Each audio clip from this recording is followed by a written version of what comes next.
Unit 3. Skills Test. Listening. You are going to listen to a student called Liam talking to his class about an activist called Wangari Maathai. Complete the sentences with a word or short phrase. For my project about inspirational people, I researched a Kenyan woman called Wangari Maathai.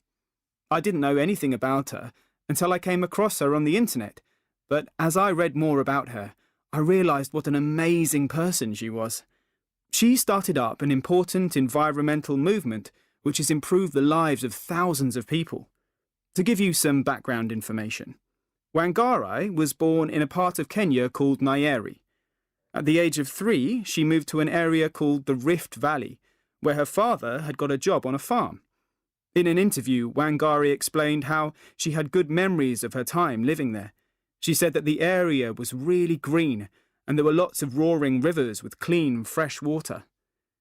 She also explained how it had changed over the years, and it was quite shocking, really. Basically, the farms got bigger and they put more pressure on the local environment. More and more trees were cut down and new crops like wheat were introduced.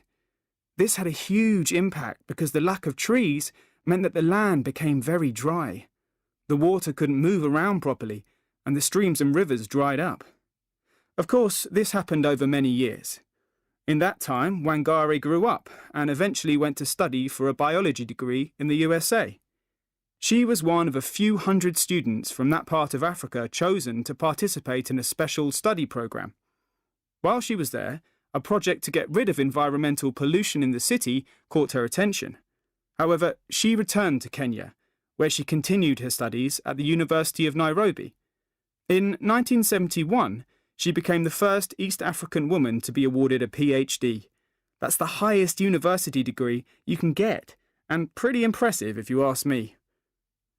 While Wangari was working at the university, she started to think about how things had changed in Kenya. She had noticed that development was actually making things worse for some people. People were becoming poorer, and they seemed to have less control of their everyday existence. She heard Kenyan women complaining about problems with food and resources. They were finding it harder to get food and wood, which they used for making fires and building houses and fences. They also talked about how the streams were drying up, so less water was available. Wangari thought that some of Kenya's leaders were not taking responsibility for these problems, so she set up an organisation called the Green Belt Movement. The group tried to show people how to manage their natural resources by planting more trees and looking after their water supply. The Green Belt Movement worked closely with women's groups, and over the years, they have planted millions of trees throughout Kenya. They have worked with companies, schools, and even the Kenyan army. Although Wangari's organisation had helped many poorer Kenyans, she also managed to upset some people, especially some of the politicians. For example, in the 1980s, she protested about plans to build a huge skyscraper in a public park in Nairobi. Wangari wrote letters to the government and to foreign businesses involved in the project. The government was really annoyed with her, and some of them said she was crazy. When construction workers arrived at the site, it looked likely that the skyscraper would be built. However, Wangari kept protesting and finally succeeded in convincing them to stop the project. For the next 15 years, Wangari kept working with the Green Belt Movement, as well as many other organisations that helped people and the environment. She also continued to bother the government with her protests, and she was arrested several times. However, she was rewarded for her efforts. In 2004, she became the first female African to win the Nobel Peace Prize. She received it because of her efforts over many years to improve the environment and defend human rights.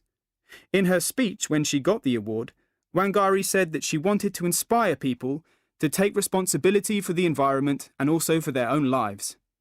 Sadly, Wangari died in 2011, but the Green Belt Movement carries on.